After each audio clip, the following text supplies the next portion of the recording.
Hi guys, welcome back to my channel. কেমন আছো তোমরা সবাই? আজকে আমি তোমাদের সঙ্গে শেয়ার করব গরম গরম পাও ভাজি রেসিপি। পাউরুটির সাথে যে তরকারি দেয় সেটা খেতে খুব সুন্দর হয়, কিন্তু দোকানের মতো বাড়িতে বানাতে গেলে তেমন একটা টেস্ট পাওয়া যায় না। তো আজকে আমি দোকানের মতো স্টাইলে পাও ভাজি রেসিপি তোমাদের সঙ্গে শেয়ার করব, আর তার জন্য ভিডিওটা একটু স্কিপ না করে সম্পূর্ণ ভিডিওটা দেখতে থাকো। পাও ভাজি বানানোর জন্য আমি এখানে কিছু সবজি কেটে নিয়েছি, একটা আলু কেটে নিয়েছি, কিছুটা ফুলকপি, ছোট সাইজের একটা গাজর কেটে নিয়েছি, দুটো বড় সাইজের পেঁয়াজ, দুটো বড় সাইজের টমেটো কুচি, কিছুটা ধনেপাতা কুচি নিয়েছি। তোমাদের হাতের কাছে যে কোনো সবজি থাকলে সেগুলো দিয়ে দিতে পারো, তবে সব সবজিগুলো একদম ছোট ছোট করে কেটে নিতে হবে, তাহলে সেদ্ধ হতে বেশি সময় নেবে না। আর আমি আগে থেকেই কিছু মটর সারা রাত ভিজিয়ে রেখেছিলাম, তোমরা চাইলে 5-6 ঘন্টা আগে মটরগুলোকে ভিজিয়ে রাখতে পারো। এবার এগুলোকে সেদ্ধ করে নেব। তার জন্য একটা বড় প্যানে দিয়ে দেবো 2 গ্লাস পানি, 1 চামচ নুন দেব। এবার নুনটাকে পানির সঙ্গে মিক্স করে নেব। তারপর সবজিগুলোকে পানির মধ্যে দেব। সবজির মধ্যে আমি এখানে ফুলকপি, গাজর আর আলু দিয়ে দেব। তারপর স্প্যাচুলা দিয়ে নেড়েচেড়ে ঢাকনা দিয়ে ঢেকে এগুলোকে সেদ্ধ করে নেব। আর মটরটাকে আলাদা সেদ্ধ করে নিতে হবে, কারণ মটরটা সেদ্ধ হতে একটু বেশি টাইম লাগে। তারপর এখানে একটা মশলা তৈরি করে নেব, আর এই মশলাটাই তরকারির স্বাদটা দ্বিগুণ বাড়িয়ে দেয়। প্রথমে 1 চামচ নুন, 1 চামচ হলুদের গুঁড়ো, 1 চামচ ঝালের গুঁড়ো, 1 চামচ জিরা ধনের মিক্স গুঁড়ো, 1 চামচ গরম মশলার গুঁড়ো। তারপর সব মশলাগুলোকে ভালো করে মিক্স করে নিলেই রেডি হয়ে যাবে আমাদের টেস্টিং মশলা।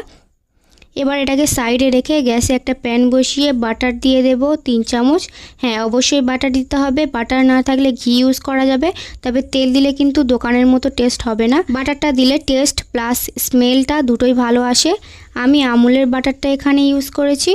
বাটারটা মেল্ট হয়ে গেলে দিয়ে দেব কেটে রাখা পেঁয়াজ কুচি। তারপর পেঁয়াজটাকে নেড়ে চেড়ে হালকা ভেজে নেব। পেঁয়াজটা ভাজা হয়ে গেলে দিয়ে দেব 1 চামচ আদা রসুনের পেস্ট। তারপর আদা রসুনের কাঁচা গন্ধটা চলে যাওয়া পর্যন্ত ভেজে নেব।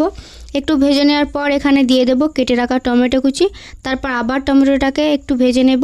ভাজা হয়ে গেলে এখানে দিয়ে দেব সামান্য পানি, যাতে নিচে পুড়ে না যায়।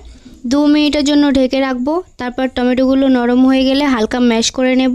এরপর আগে থেকে তৈরি করে রাখা মশলাটার হাফ মশলা দিয়ে দেব, আর বাকি হাফ মশলাটা আমি পরে ইউজ করব। তারপর সেদ্ধ করে রাখা মটরগুলোকে দিয়ে দেব। তারপর আবার ভালো করে মিক্স করে নেব। মেশানো হয়ে গেলে দিয়ে দেব সেদ্ধ করে রাখা সবজিগুলোকে। তারপর আবার ভালো করে মিক্স করে নেব। ভালো করে মেশাতে হবে, যাতে সবজি আর মটরগুলো একদম গোটা না থাকে আর মশলার সঙ্গে ভালো করে মিশে যায়। আমি স্প্যাচুলা দিয়ে সব ইনগ্রেডিয়েন্টসগুলোকে ভালো করে ম্যাশ করে নিচ্ছি। এইভাবে চেপে চেপে ম্যাশ করে নিতে হবে। তারপর আবার যে মশলাটার হাফ ছিল সেটা দিয়ে দিলাম, আবার ভালো করে মিক্স করে নেব। এই পর্যায়ে নুনটাকে একটু চেক করে নিতে হবে, আর এখানে আর কোনো পানি দেওয়া যাবে না। লাস্টে হাফ চামচ কাশ্মীরি ঝালের গুঁড়ো দিয়ে দেব কালারটা লাল হওয়ার জন্য। এটা অপশনাল, চাইলে স্কিপ করতে পারো। তারপর আবার মিক্স করে নেব। লাস্টে এখানে দিয়ে দেব আগে থেকে কেটে রাখা ধনেপাতা কুচি। তারপর ধনেপাতাটাকে ভালো করে মিক্স করে নেব। ব্যাস, তাহলেই আমাদের টেস্টি তরকারিটা রান্না হয়ে গেল। এইভাবে রান্না করলে একদম দোকানের মতো টেস্ট পাওয়া যাবে। দোকানে কিন্তু এরকম বিভিন্ন ধরনের সবজি তরকারিতে ইউজ করে, তবেই তরকারির টেস্টটা অত ভালো আসে। তারপর একটা পরিষ্কার প্যানে 2 চামচ বাটার দিয়ে দিলাম। বাটারটাকে চারিদিকে লাগিয়ে দেব। তারপর পাউরুটিগুলোকে মাঝখান থেকে কেটে নেব। 2 ভাগ করে বাটারের উপরে দিয়ে দেব। অবশ্যই বাটার বা ঘি ইউজ করতে হবে, তেল দিয়ে ভাজলে কিন্তু টেস্টটা ভালো হবে না। দোকানে কিন্তু সম্পূর্ণ প্রসেসটা বাটার দিয়েই করে। তারপর ওপরের দিকটাতেও বাটার নিয়ে এভাবে লাগিয়ে দেব, কারণ প্যানে যে বাটারটা দিয়েছিলাম সেটা পাউরুটি টেনে নিয়েছে। ওপরে বাটার লাগানোর পর পাউরুটিগুলোকে উল্টে দেব, আর ভালো করে এপিট ওপিট ভেজে নেব। তাহলে হয়ে যাবে আমাদের বাড়িতে বানানো পাওভাজি। এইভাবে বানালে দোকানের টেস্টের থেকে কোনো অংশে কম হবে না। খুব সহজভাবে বানিয়ে দেখিয়েছি, আর আমার এই প্রত্যেকটা প্রসেস ফলো করে যদি এই পাওভাজিটা বানাও তাহলে একদম আমার মতোই বানাতে পারবে। আজকের এই সহজ পাওভাজি রেসিপি তোমাদের কাছে কেমন লেগেছে অবশ্যই কমেন্টে জানিও, আর ভিডিওটা শেয়ার করতে একদমই ভুলবে না। আমার চ্যানেলে নতুন হলে চ্যানেলটাকে সাবস্ক্রাইব করে দাও, যাতে পরবর্তী ভিডিওর আপডেট সবার আগে তোমার কাছে পৌঁছায়। দেখা হচ্ছে পরের ভিডিওতে, ততক্ষণে বাই বাই।